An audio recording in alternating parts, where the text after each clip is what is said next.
Buen día. Muchas gracias por acompañarnos y bienvenidos al webinar de First Quadre Chemicals en conjunto con nuestro socio Lanxess y también con Anafapit. Somos una empresa global de especialidades químicas.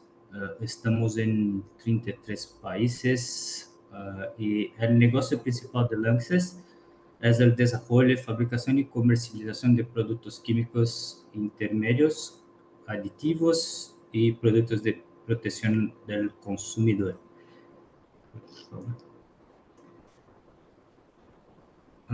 Sí. Y en nuestro camino hasta ahora, creo que el principal milestone que tenemos fue en 2017, donde Lanxess compró Kentura y incrementó su portafolio con los poliuretanos.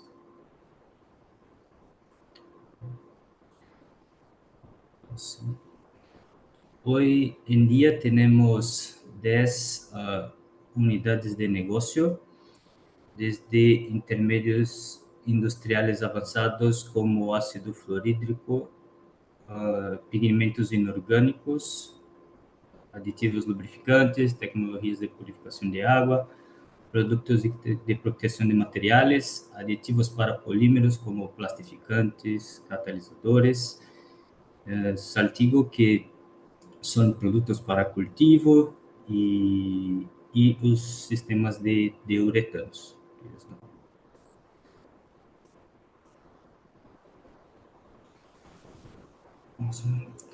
Nosotros somos alineados con los objetivos de sostenibilidad de la ONU y nuestra ambición es ser una empresa líder, resiliente, sostenible y rentable. Próximo, por favor. Lanxess es líder en tecnología en elastómeros. Nuestro principal producto son los elastómeros low free, donde el contenido de isocianato libre es menor do que 0,1%. Esto presenta un proceso más seguridad para los colaboradores, un producto también con más alta performance. Tenemos más de 70 años de experiencia con sistemas de uretanos. Hoy somos líderes en esa tecnología con 6 plantas globalmente productivas, 8 centros de desarrollo y aplicaciones por el mundo. En este caso, entendemos que nuestro core o más importante para nosotros es ayudar a nuestros clientes a desarrollar nuevas tecnologías y proveer al mercado productos de más alta calidad. Tenemos un centro de pesquisa y desarrollo en Estados Unidos y hoy contamos con más de 500 productos en nuestro portafolio.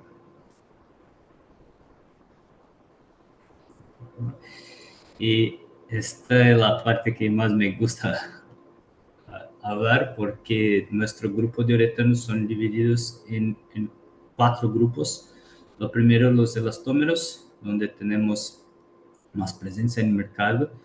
Lo segundo, el portafolio de recubrimiento, creo que es el enfoque de este webinar, donde tenemos las líneas Trixen, Witco Flex, Witco Bond, Quasiline, Pelart.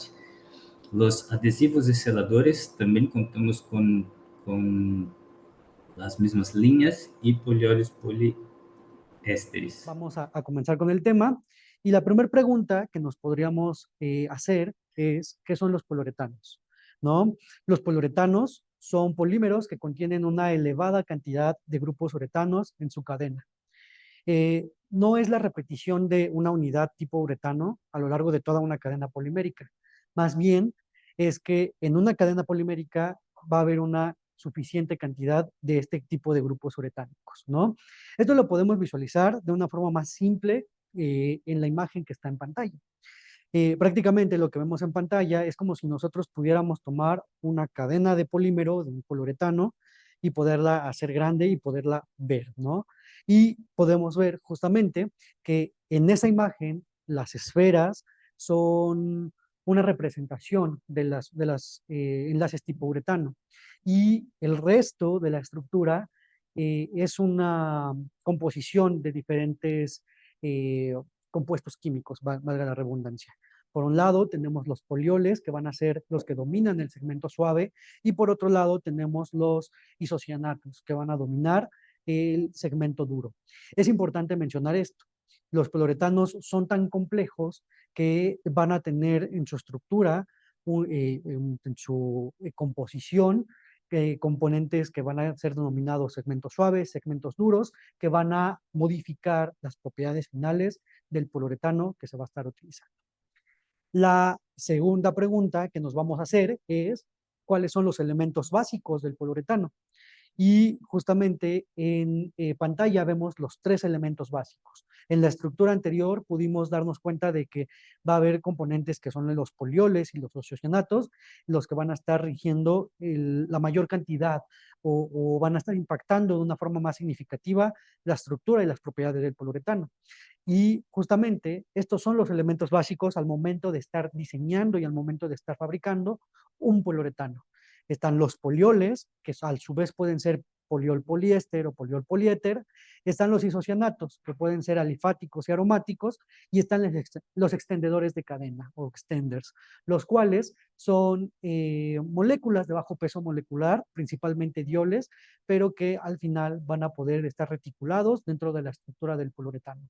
Incluso el agua presenta reacciones que pueden llegar a ser útiles al momento de dar un curado o al momento de estar fabricando el poliuretano. Y por ello vamos a abordar un poco más a detalle cuáles son los componentes básicos. Tenemos los polioles. Los polioles son alcoholes polifuncionales, son compuestos orgánicos que tienen más de una funcionalidad de hidroxilo, ¿no? Estos polioles, a su vez, pueden ser de bajo y alto peso molecular. En el tema de poliuretanos, normalmente los polioles utilizados para fabricar un poliuretano va de unos 400 a unos 5,000 gramos mol. ¿Cuál va a ser la diferencia entre elegir uno de alto y de bajo peso molecular? Es que los poliuretanos fabricados con polioles de bajo peso molecular van a ser plásticos rígidos y los polioles que van a ser fabricados con, los poliuretanos fabricados con polioles de alto peso molecular van a ser principalmente elastoméricos. Entonces, ese es un impacto significativo que tiene el peso molecular del poliol seleccionado en las características finales de nuestro poliuretano. Y bueno, cabe recalcar que hay diferentes tipos de polioles. Más allá de su peso molecular, existe la naturaleza química del poliol seleccionado. Existen los poliol poliéster, que tienen una muy buena resistencia al interperismo y que también presentan buena dureza, ¿no? Los poliol poliéster se ven identificados por tener en su estructura de forma repetida la estructura química que vemos del lado izquierdo. Por otro lado, también existen los poliol poliéter. Estos poliol poliéter van a ser más flexibles y presentan una mayor resistencia a la hidrólisis. Y por último, también tenemos los poliol policarbonato, los cuales son top en el mercado de los poliuretanos. Tienen una resistencia a la hidrólisis mejorada y una dureza temprana para efectos mecánicos, ¿no? Cabe recalcar que no solamente existen estas químicas, también están, por ejemplo, las resinas acrílicas hidroxiladas, las cuales van a permitirnos formular recubrimientos de poliuretano de 1 y 2 componentes. Pero obviamente la selección del componente poliol, del componente que va a ser el que dona los hidroxilos, es importante para poder garantizar que nuestro poliuretano cumpla con las características deseadas del producto terminado. El segundo componente básico son los isocianatos. Los isocianatos son compuestos orgánicos que tienen la terminación NCO. Por terminación NCO nos referimos a que al final de la estructura vamos a tener enlaces entre un nitrógeno, un carbono y un oxígeno. Esta estructura es altamente reactiva. Incluso desde los componentes que nos ayudan a generar y fabricar un isocianato, que tienen prácticamente componentes muy reactivos, ¿no? Los isocianatos son producidos a través de la reacción entre una amina primaria y el fosgeno. Y de esta forma obtenemos nuestro isocianato. Dependiendo del sustituyente que tengamos en la mina primaria, es qué tipo de isocianato vamos a obtener. Tenemos isocianatos que pueden ser tanto aromáticos como alifáticos, y cada uno de estos isocianatos, por su naturaleza química, tiene características muy específicas. Y esto lo podemos ver en esta slide. Justamente existen los isocianatos aromáticos. Estos isocianatos aromáticos se les denomina aromático por la presencia de anillos aromáticos. Los anillos aromáticos más comunes en las estructuras que podemos ver son estos pequeños hexágonos que se ven en pantalla, con dobles ligaduras al centro. Estos anillos aromáticos le confieren al isocianato una alta reactividad y una alta estabilidad térmica, pero su principal desventaja y la principal desventaja de toda estructura que tiene un anillo aromático es que puede amarillar más fácilmente. Entonces, en condiciones de interperismo, estos anillos aromáticos hacen que nuestro isocianato sea más fácil de que pueda amarillarse. Por otro lado, tenemos los alifáticos. Los isocianatos alifáticos presentan una menor reactividad, representan también los que son más viables para la resistencia a interferismo, retención de color y provocan mayor flexibilidad en cadena. Entonces, esto es muy importante para que nosotros podamos seleccionar el isocianato adecuado para la aplicación final. Debemos de considerar la naturaleza química de este isocianato. Y por ejemplo, si nosotros como fabricante de pintura buscáramos un poliuretano que resista condiciones de interperismo, pues tal vez no iniciaríamos seleccionando un isocianato aromático y en su lugar iríamos por un isocianato alifático. También, si buscamos una mayor flexibilidad, los anillos aromáticos son más rígidos y entonces un isocianato aromático no sería nuestra primera alternativa. Una vez que analizamos cuáles son los dos elementos básicos, que sería isocianato y poliol, ahora podemos ver cómo es que se producen los poliuretanos, ¿no? Los poliuretanos se producen a través de la reacción de condensación entre los isocianatos y el poliol. Exactamente, los hidroxilos del poliol y el NCO terminal del isocianato van a reaccionar. El NCO, que son los isocianatos, tienden a reaccionar muy rápidamente y muy fácilmente con componentes que tienen hidróxidos, hidrógenos activos, ¿no? Entonces, cuando están frente a un alcohol, se genera la unidad que conocemos como uretano. Pero, ¿qué pasa si en el medio también existen aminas? El isocianato y las aminas generan grupos tipo urea. Y si en el medio existe agua, también va a reaccionar con el isocianato, generando una amina primaria y un dióxido de carbono.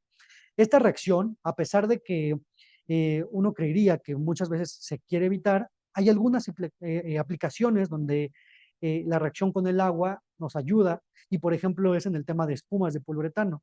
Esta reacción con el agua y la liberación de dióxido de carbono genera un espumado, y este espumado en las espumas ayuda como blowing agent, solo para considerarlo. Entonces, los poliuretanos van a tener como mecanismo de producción lo que conocemos como reacción de condensación. Esta reacción de condensación puede generarse por la vía del prepolímero o por la vía del one step. La vía del prepolímero nos genera un mayor control de las propiedades y de las condiciones bajo las cuales va a estar reaccionando nuestro poliol y nuestro isocianato. Si nosotros nos vamos por la vía one step, es la más rápida, es la más económica, pero no controlas las características y las condiciones de reacción. ¿Y qué ocurre cuando pasa esto? ¿Qué afecta o en qué afectan las condiciones de reacción y en qué afecta el radio estequiométrico y en qué afecta la selección de la materia prima para fabricar el isocianato? En el tema del poliuretano van a ver algunos conceptos que son interesantes y que deben de ser analizados para entender cómo es que existe el poliuretano de aplicaciones muy variables, ¿no? Estos conceptos que debemos de tomar en cuenta van a ser abordados en estas siguientes dos slides. El primero de ellos es el peso molecular. Conforme incrementa el peso molecular del poliuretano, incrementa la resistencia a la tracción, el punto de fusión, la elongación, la elasticidad, y se puede incrementar la TG hasta un valor que se mantenga constante. Entonces, el peso molecular influencia de forma significativa las propiedades macroscópicas de nuestro poliuretano, ¿no? Pero también es importante mencionar que la rigidez de la cadena juega un papel muy importante. La rigidez de cadena va a favorecerse cuando tenemos anillos aromáticos, ¿no?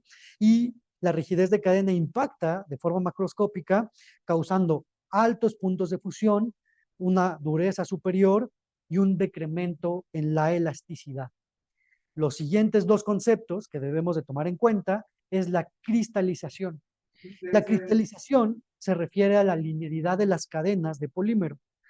Si los polímeros tienden a ser lineales, o las cadenas de polímeros tienden a ser lineales, se incrementa la cristalinidad del polímero. Esto lo podemos ver en la imagen que vemos en pantalla. En la parte superior tenemos una distribución amorfa, es como si nosotros viéramos, y haciendo una referencia, la maruchan, ¿no? Entonces, no tiene un orden establecido. Y en cambio, en la parte inferior, vemos que hay zonas del polímero en las cuales se mantienen las cadenas como en esta estructura, de forma lineal y de forma que están orientadas con un orden muy específico. Esto genera un incremento en cristalinidad y se afectan las propiedades macroscópicas del poliuretano porque conforme se incrementa la cristalinidad, se reduce la solubilidad, la elasticidad, la elongación y la flexibilidad, pero hay un incremento en la dureza. Aquí podríamos dar dos referencias, ¿no? Algo cristalino podría prácticamente comportarse como un cristal, como un vidrio, y por otro lado, algo amorfo podría ser un poco más elastomérico. Entonces, dependiendo de lo que busquemos, es qué tipo de estructura o de qué tipo de grado de cristalización nos puede funcionar. Si nosotros requerimos una resistencia al impacto, obviamente una estructura cristalina, un vidrio, no nos ayudaría a tener una resistencia al impacto significativa. Pero si buscamos una dureza superior y una resistencia química superior, la cristalinidad es la mejor alternativa. Y es importante mencionar que los polímeros, si son cristalinos, tienden a ser opacos. Y si son amorfos, tienden a ser más transparentes. Entonces, también juega un papel importante en las propiedades visuales de nuestro poliuretano. Y por otro lado, existe el entrecruzamiento. El entrecruzamiento se refiere a cuando van a estar interaccionando estas cadenas de polímero, pero por reacción química. Es decir, la cadena A y la cadena B van a quedar entrecruzadas por un enlace químico. La cristalinidad no, es solamente una interacción, una distribución en el espacio, pero en el entrecruzamiento sí hay reacción química. Y entre mayor sea el entrecruzamiento, va a incrementarse la rigidez, el módulo y el softening point, pero va a reducirse la elongación. Entonces, estos cuatro conceptos que estuvimos revisando nos ayudan a entender cómo es que la distribución en el espacio de nuestro poliuretano juega un papel importante para obtener poliuretanos para las diferentes aplicaciones. En cuanto al tema de entrecruzamiento, hay reacciones que van a estar favoreciendo el tema de entrecruzamiento. Estas reacciones prácticamente son las que vemos en pantalla. La fabricación de los alofanatos. Gracias. Está el tema de los alofanatos. Un alofanato es la reacción de un uretano con un isocianato. Por otro lado, un viruet es la reacción de una urea con un isocianato. Y un isocianuro es la reacción cuando nosotros agregamos en exceso el isocianato. Si hay un exceso de isocianato libre, el isocianato va a querer reaccionar. Y si no hay con quién reaccionar, reacciona consigo mismo, generando unos trímeros cíclicos, que son los isocianuratos. Y estas reacciones generan puntos de anclaje donde va a ocurrir una reacción y las cadenas pueden ya estar interaccionando unas con otras de forma química. Entonces, ya vimos que existe la cristalinidad, peso molecular, que existe el entrecruzamiento. Esto lo que nos va a permitir, además de hacerlo un poco complejo, el tema de entender a mayor detalle el poliuretano, es que existan poliuretanos para diferentes tipos de aplicaciones. En En pantalla podemos ver un diagrama donde podemos analizar el entrecruzamiento, la rigidez de la cadena, la interacción entre las cadenas y la cristalinidad respecto a las diferentes aplicaciones a las cuales puede ir dirigido el poliuretano. Por ejemplo, a cristalinidad elevada y un alto entrecruzamiento vamos a poder obtener espumas rígidas. Pero si nosotros buscamos un entrecruzamiento medio, una interacción y cristalinidad de cadena media, entonces podemos obtener espumas semirrígidas o recubrimientos para coatings. Y por otro lado, si tenemos un entrecruzamiento moderado y una rigidez de cadena moderada, tenemos elastómeros termoplásticos. Entonces, esto ya confiere propiedades muy específicas para las diferentes aplicaciones. En esta slide que vemos en pantalla, podemos analizar cuáles son las diferentes aplicaciones del poliuretano dependiendo del espesor de la película. En la parte inferior son los menores espesores, en la parte superior tenemos los mayores espesores.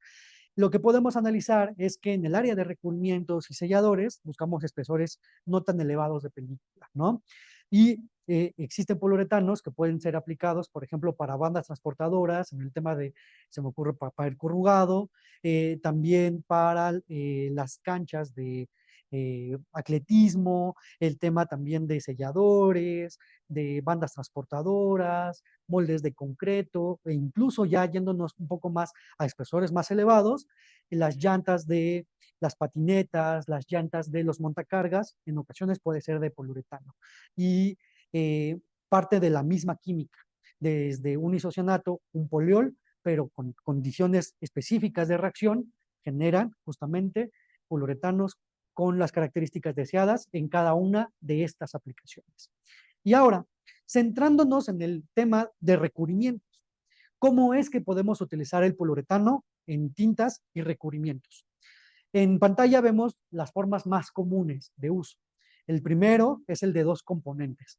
Ustedes como fabricantes de pinturas fabrican el componente, la parte A, y venden también el componente o la parte B, las cuales se mezclan previo a la aplicación, porque no tienen un tiempo de vida largo una vez que se mezcló por la reactividad del isocianato. Entonces, esta es la forma más común que se ocupa en el mercado, pero existen otras alternativas. Están las que son en solución en solvente.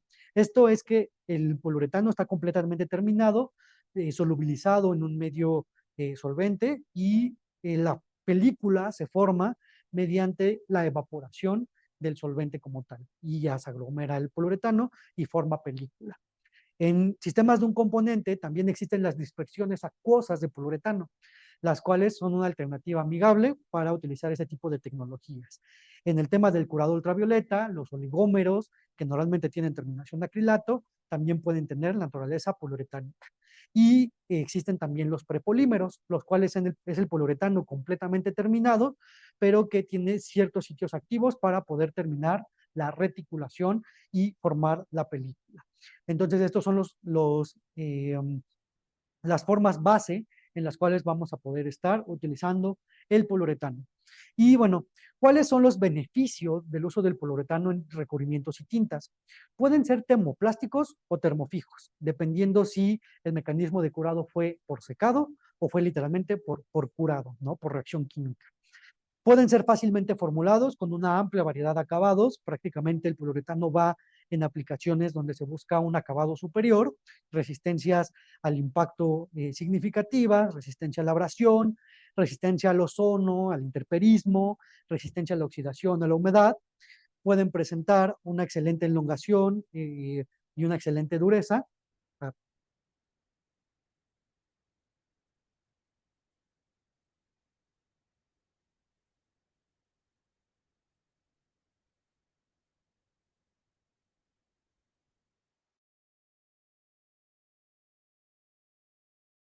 Comentan que tuvimos una falla de internet.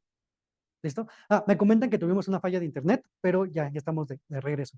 Entonces, los poliuretanos tienen características deseadas en el área de recubrimientos para donde se busca alta resistencia química, alta resistencia al intemperismo y un acabado superior, un performance elevado, ¿no? Con buena flexibilidad.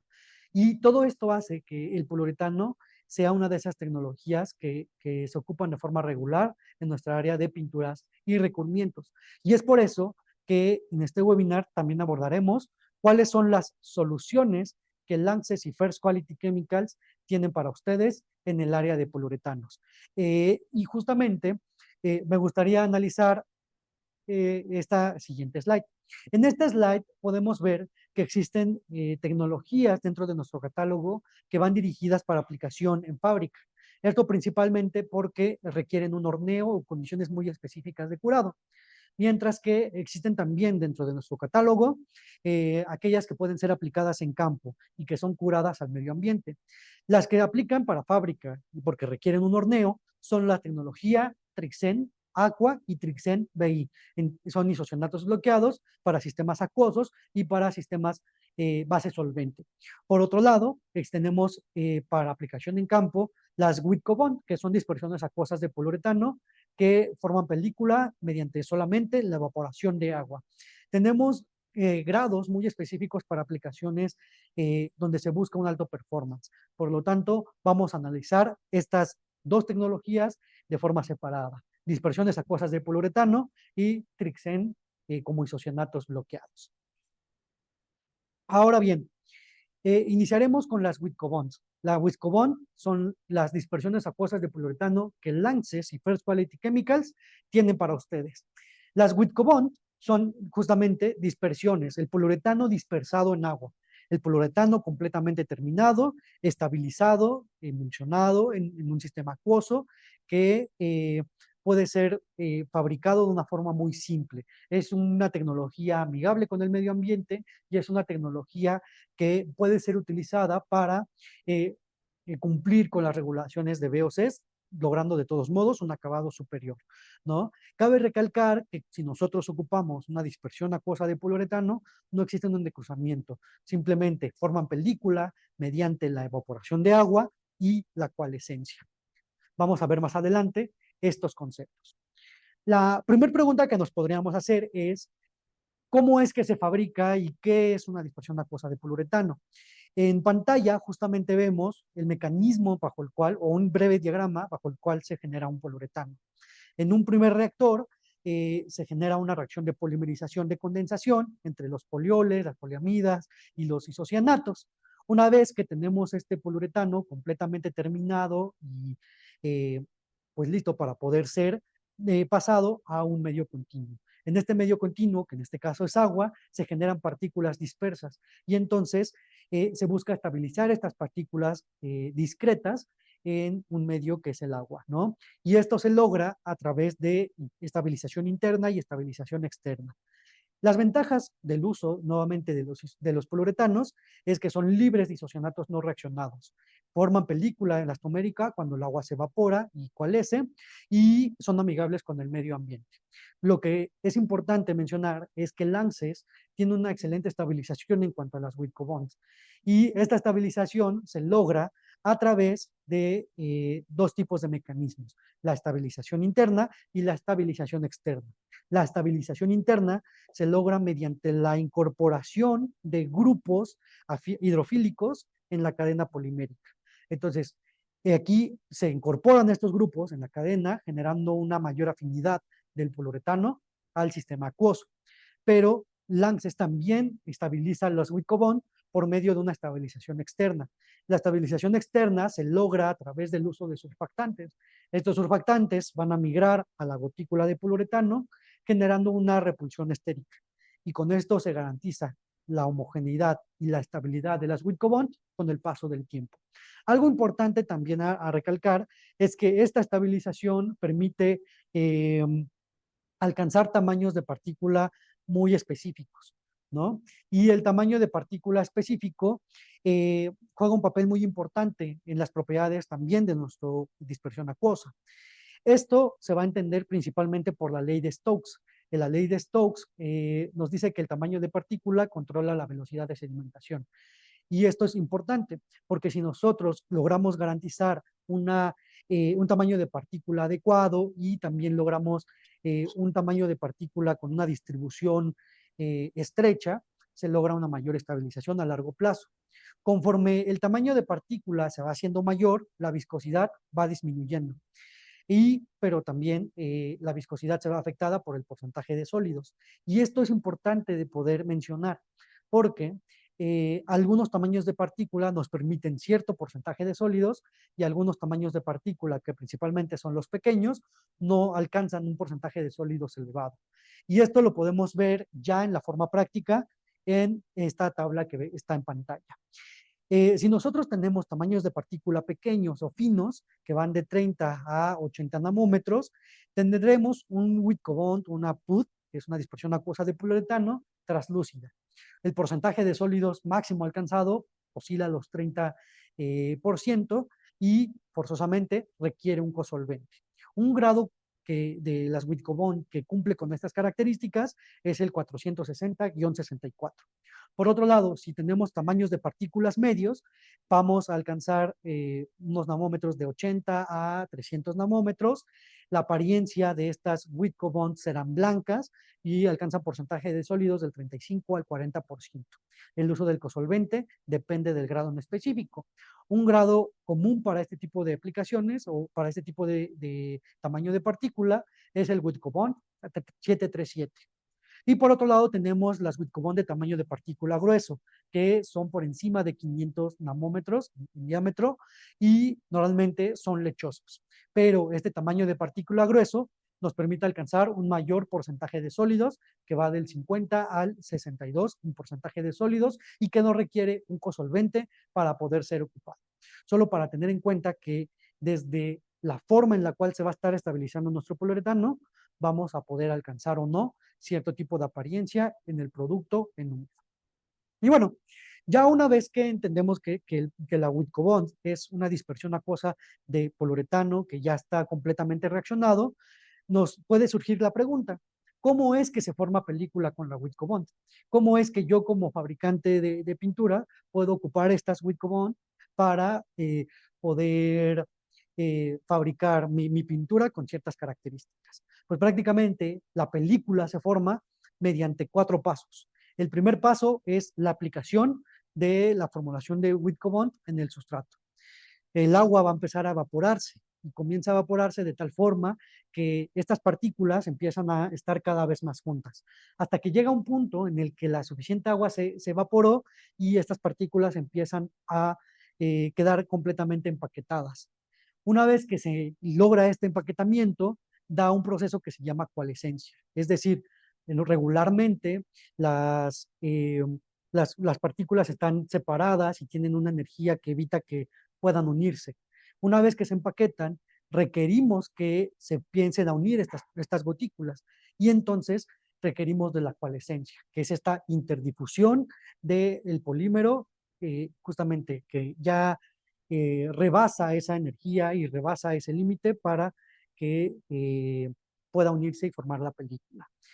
Y para esto ocupamos de algunos coalescentes. Los coalescentes más comunes que se pueden recomendar en el tema de las Wittkopf están en la pantalla en la parte superior y algunos de los fabricantes con los cuales se puede conseguir estos coalescentes. Y bueno, los Wittkopf van a tener todas las ventajas de uso de un poliuretano que, como lo estuvimos platicando a lo largo de la presentación, ¿no?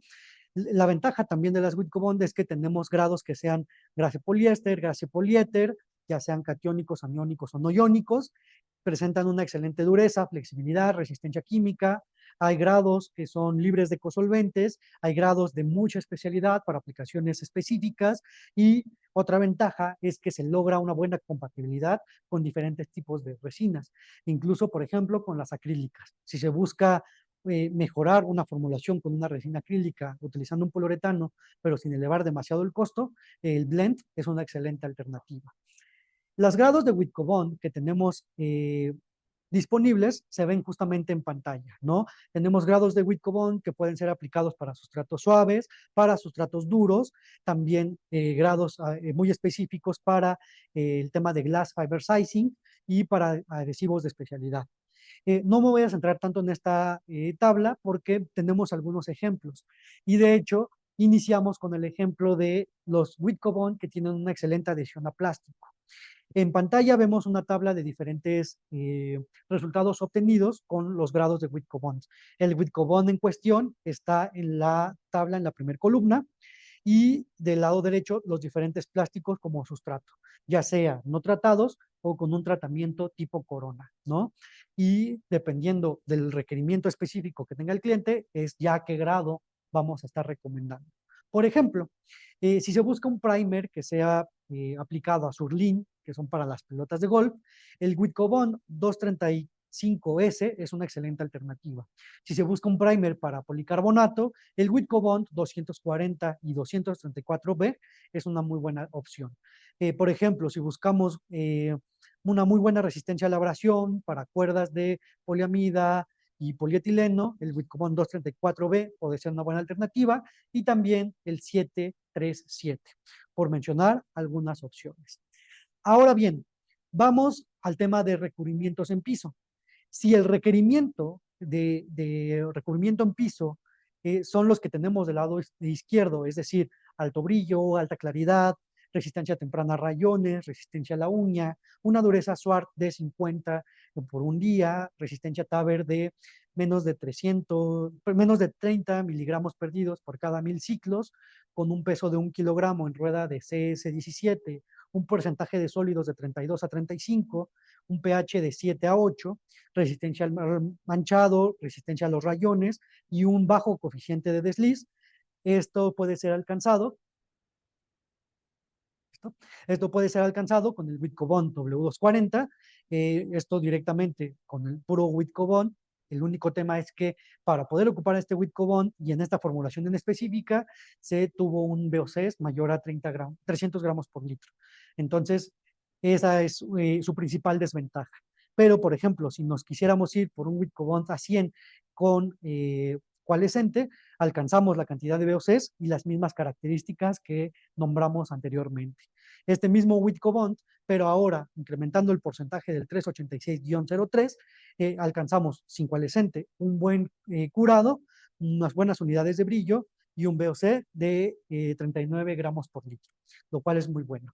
En esta formulación en específico se está adicionando como un segundo componente un 1.5% de poliaciridina como agente intercruzante para beneficiar las características en el recubrimiento de piso. Y como menciono, hay diferentes Whitcomb muy específicas para una amplia variedad de aplicaciones. Dentro de estas, yo puedo destacar el tema de impermeabilizantes. El Whitcomb 737 nos ha logrado o ha logrado por sí solo tener muy buen rendimiento en IMPERS de incluso más de 10 años de duración. En pantalla, justamente, hay una recomendación. Si buscamos un alto performance, el poliuretano, que en este caso es el Whitcomb 737, puede ir en un 90% del total de la resina, y el 10% adicional puede ser una resina acrílica. Pero si se busca un bajo costo, podemos irnos en una relación 2:1 respecto a la resina acrílica. 2 de la resina acrílica, un 1 del Whitcomb. Y con esto logramos un performance elevado a bajo costo, ¿no? La formulación base, sin ningún problema, se la podríamos compartir más adelante. En pantalla ahora tenemos las Whitcomb que pueden ser recomendadas para el área de directo a metal. Y en este caso en específico, estamos analizando un recubrimiento base acuoso intumescente DTM, ¿no? Estamos, o vemos en la parte de la izquierda, la fórmula base. Tenemos dióxido de titanio como pigmento, tenemos RF500, que es un retardante a la flama, pentaritritol, melamina para poder generar el char. Tenemos el Whitcomb W240, agua, exilva, que es una celulosa microfibrilada, y el Z-Spers para lograr la dispersión tanto de el RF500 como el dióxido de titanio. Y con esto logramos un char muy elevado. Cabe recalcar, y como un breve paréntesis, la formulación con exilva logró obtener una mayor capa de char contra el control, que prácticamente tenía un espesante tipo sílica. Ahora en pantalla vemos una fórmula base para un Whitcomb, para un clear coat. En pantalla tenemos el Whitcomb A100, el Whitcomb W386-03, agua, DPM, sulfinol y algunos otros aditivos, ¿no? En esta fórmula que estamos viendo en pantalla, vamos a estar analizando algo muy interesante. Y esto nos lleva a analizar la TG. El Witcobond A100 tiene una TG un poco elevada. El Witcobond W384-03 tiene una TG de menos, creo que me parece menos 40 grados centígrados. La verdad es que debo de confirmar ese dato, pero tiene una TG por debajo de cero. ¿Qué es lo que ocurre? Si nosotros empezamos a jugar con la mezcla de resinas, una resina de TG elevada que requiere el uso de un coalescente para poder formar la película, debido a la temperatura mínima de formación de película. Esto, si nosotros agregamos una resina de una baja TG, se disminuye la temperatura mínima de formación de película. Y esto hace que el uso de coalescente no sea forzoso. Y resulta interesante porque si nosotros sustituimos la corresina de baja TG y justamente vamos disminuyendo la cantidad de coalescente, logramos la misma velocidad de curado, pero reduciendo coalescente y por lo tanto cumpliendo con la regulación de compuestos orgánicos volátiles. Esto es realmente interesante, ¿no? Cabe recalcar que la TG en el tema de emulsiones juega un papel importante con la temperatura mínima de formación de película. Esto sin ningún problema lo podemos revisar con más detalle en otra presentación.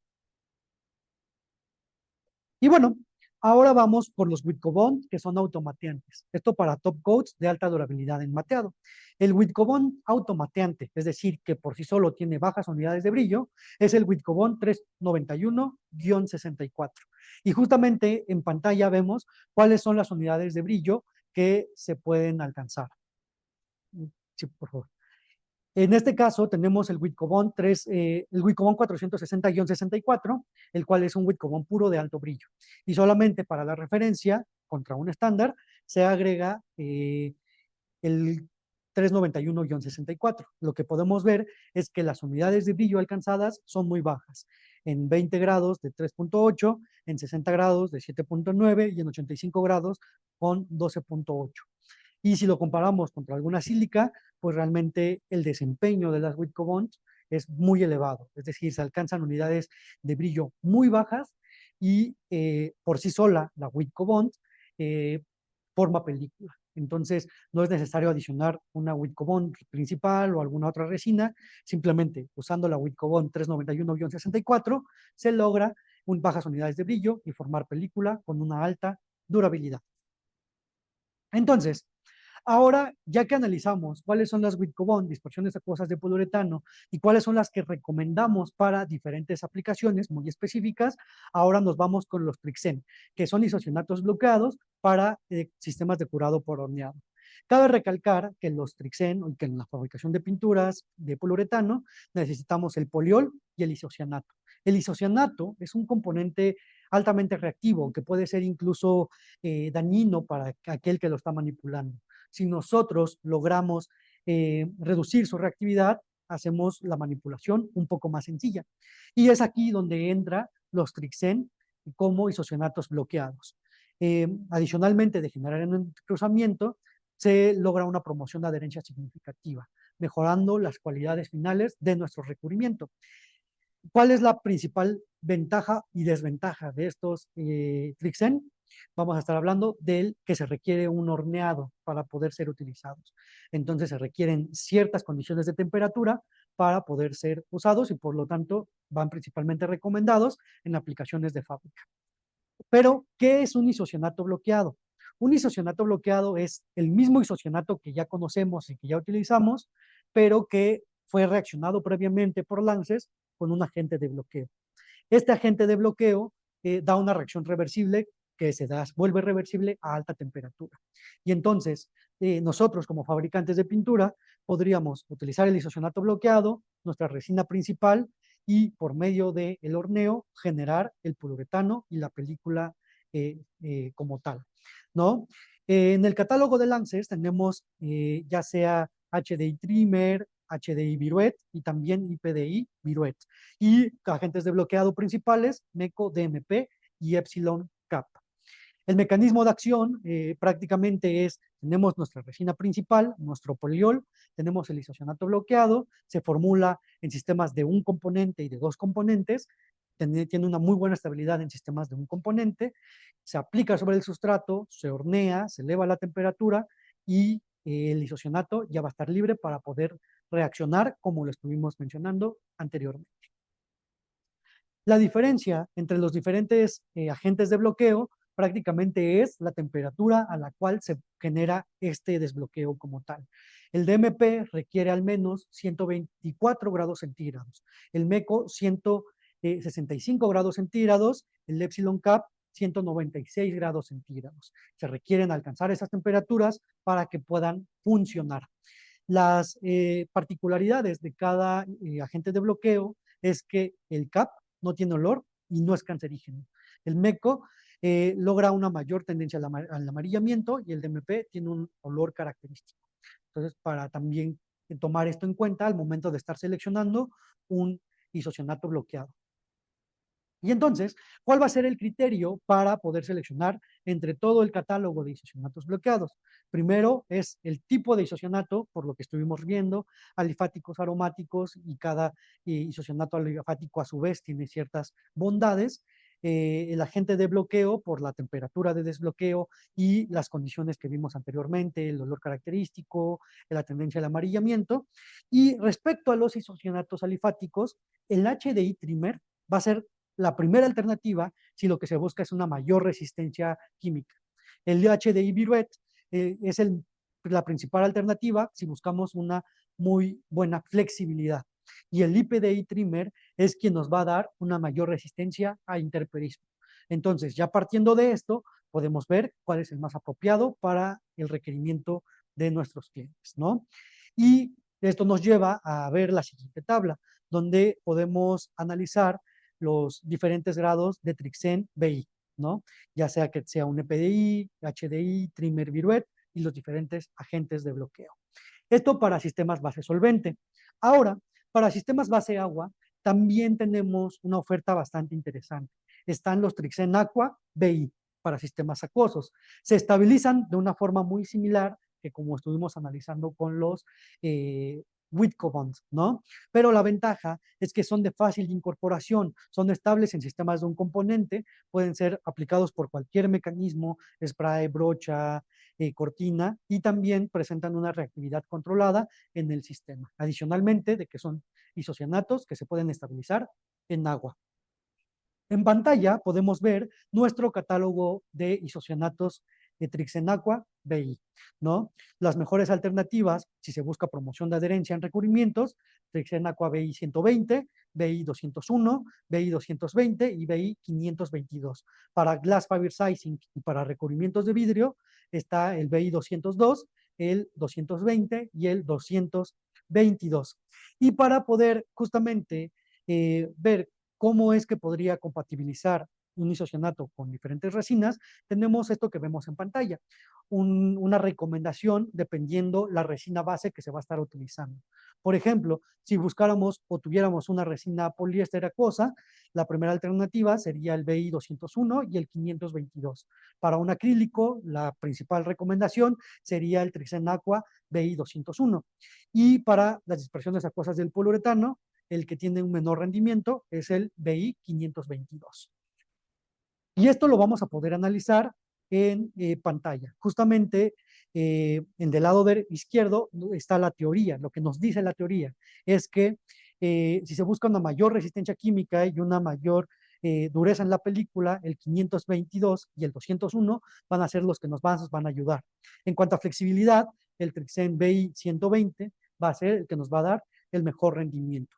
Y justamente esto lo podemos comprobar en diferentes formulaciones. En este caso tenemos una resina acrílica base acuosa. Esta resina acrílica se adiciona en diferentes isocianatos y por el mero uso del isocianato logramos incluso la resistencia de 250 frotes dobles de tolueno con una dureza superior en el caso del uso del Trixen Aqua BI 201 y del Trixen Aqua BI 522 y una mayor resistencia al doblado en milímetros con el Trixen Aqua BI 522.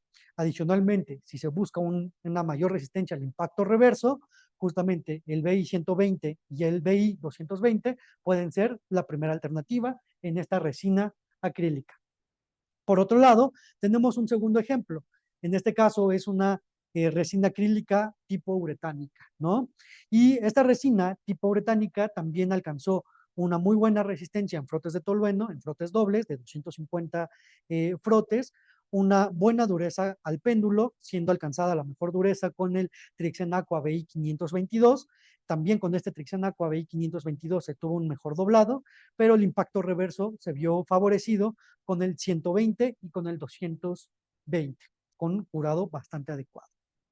Y por último, tenemos los beneficios alcanzados con un Trixen Aqua en dispersión acuosa de poliuretano.